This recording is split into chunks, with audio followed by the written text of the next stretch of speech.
So you're going to apply for a new job at a machine shop, but what are some red flags or things you should watch out for that might come up? What's up guys, Ian Sandusky from Lakewood Machine and Tool back here again for Practical Machinist. And on this episode of Machine Shop Talk, we're going to be diving into what some of those red flags may be. But before we do, make sure you like, subscribe, and turn on notifications below to make sure you never miss a video. Let's get into it.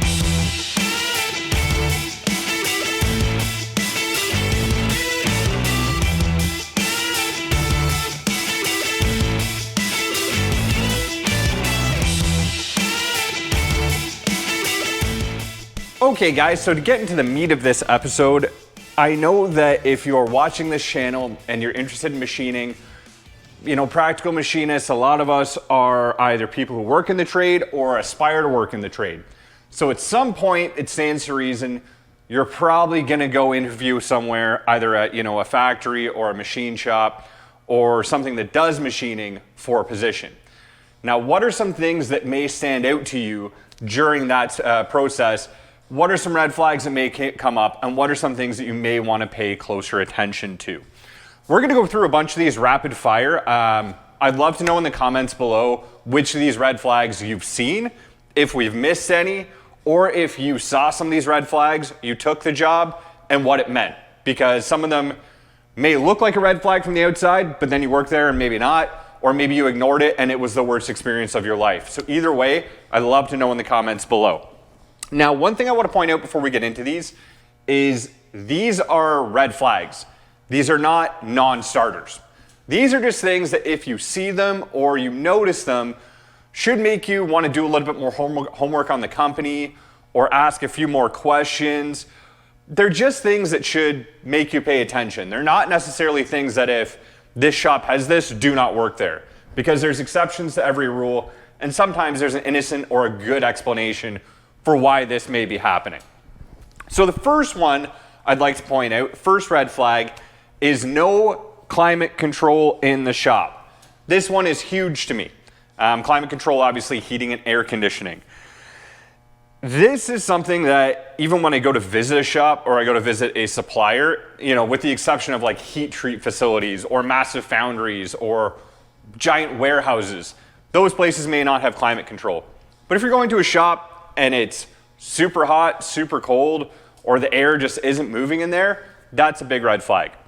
This is such a big red flag to me because if the shop isn't willing to spend money on keeping their staff, the barest level of comfortable and healthy while they're trying to do their job, what other corners are they gonna cut? We have air conditioning and heat here at the shop in all our units.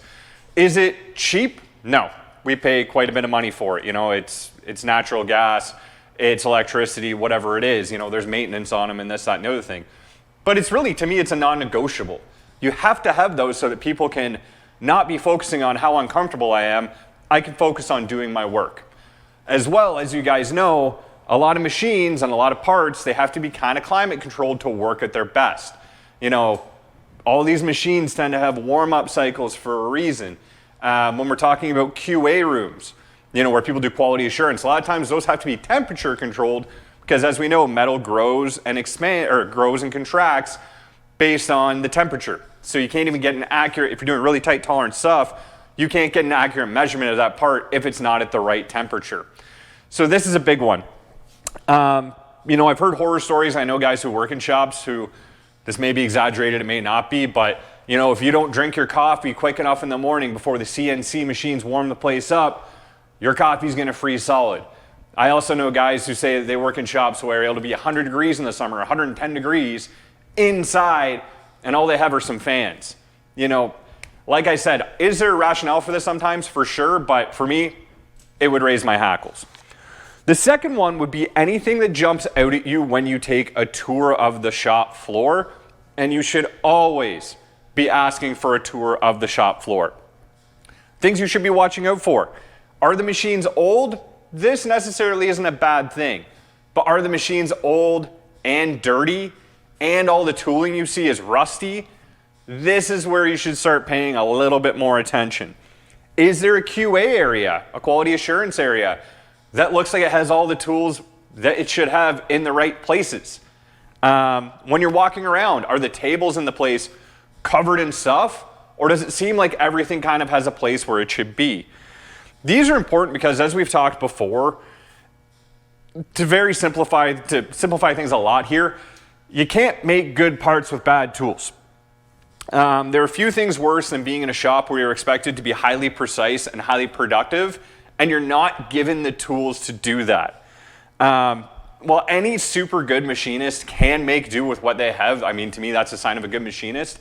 At the end of the day, if they're forced to use broken, old, or just plain bad tooling to do their job, they're being hamstrung, and that's not a position you're going to want to be in.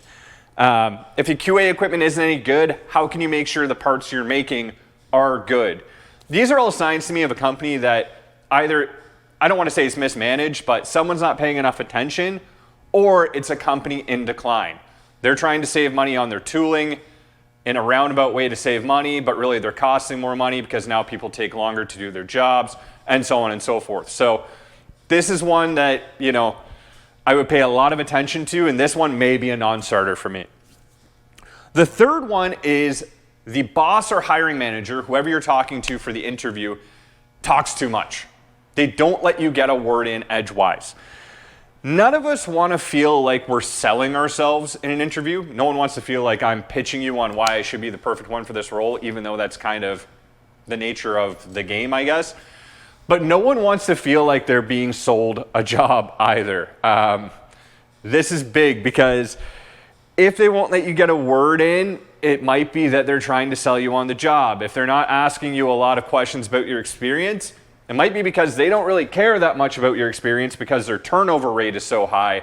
They're just trying to get the next warm body in the door to cover off the next 4 months before the next guy comes in. You're just a placeholder.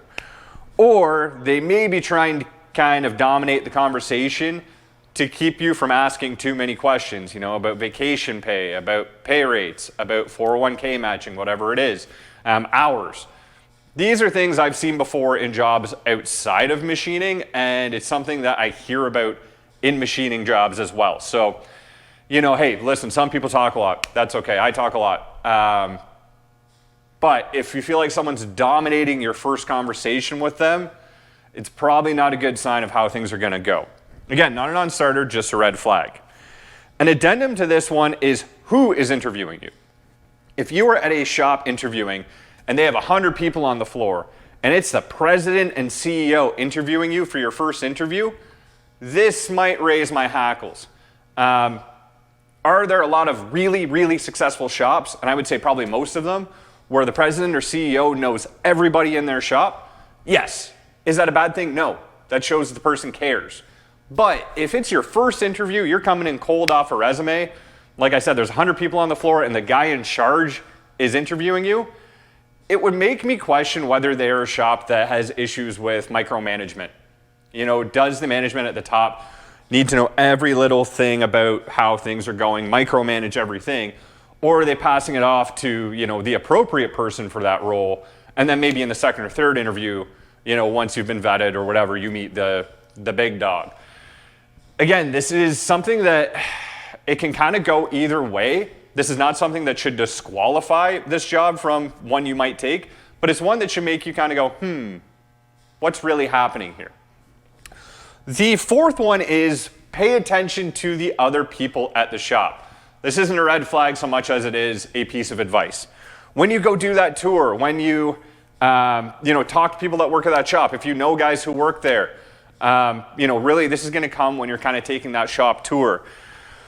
What are the other people doing? I've had people say, or I've heard at least, if people don't look happy and, they're whistling while doing their job, you shouldn't work there. Not really a good judge. At the end of the day, we all work. When I work, I like to be focused. I'm not whistling Dixie and laughing while I'm walking around the shop. But on the other hand, are people sitting around? Is there, there's nothing wrong with sitting during a job, but do you see a whole bunch of guys just kind of looking bored? Do you see people shouting? I guess do you hear people shouting? Are there shouting going on in the shop? Are there people that look run ragged, hustling between machines and they just have a look of panic on their face? These are all things that you're going to want to pay a little attention to. If people are looking bored, At the end of the day, no one wants to be run ragged, but being bored is not fun either. If you got 3 hours of cycle time and the shop you work at has you just stand there, maybe you wipe your machine, but besides that, you're standing there, that's gonna grate on you incredibly quickly. That's time you could be learning a new skill. They could have you programming the next job, you know, something to keep you engaged and occupied, and hopefully getting better with your skill set. If the shop just kind of has people standing around doing nothing, it means they probably don't pay attention to productivity. They're not paying attention to upskilling. They're not paying attention to, you know, how people feel on the floor. This would kind of raise my hackles. On the other side, if you hear, you know, arguments, if you hear people shouting, if you see people running around looking for stuff and, you know, that white, pale, panicked look where they almost look sweaty, this is kind of the other side of that. Are they, you know, trying to expect too much from people? By looking at these things, you're not going to actually know what's going on. That's kind of the point of this. You know, that guy who's running around ragged, well, we might have had their one crash per year on a machine and he's trying to fix it. Or the guy that looks bored, maybe he didn't sleep well last night, right? You can't draw too much from these things, but there are things that you should pay attention to. And if enough of them stack up, you might want to ask a few more questions. This is just a small smattering of the red flags that I came up with off the top of my head. I would love to know, as I said off the hop, in the comments below, did you ignore a red flag and did it go badly? Did we miss some? What's your biggest red flag when it comes to looking at a new shop to work at? Let us know in the comments below, because helping each other to not make the same mistakes or go through the same scenarios we had to go through is how this trade and how the people in it keep getting better and better. And as always, make sure you like, subscribe, and turn on notifications below to make sure you never miss a video. Thank you very much for watching, guys. You take care.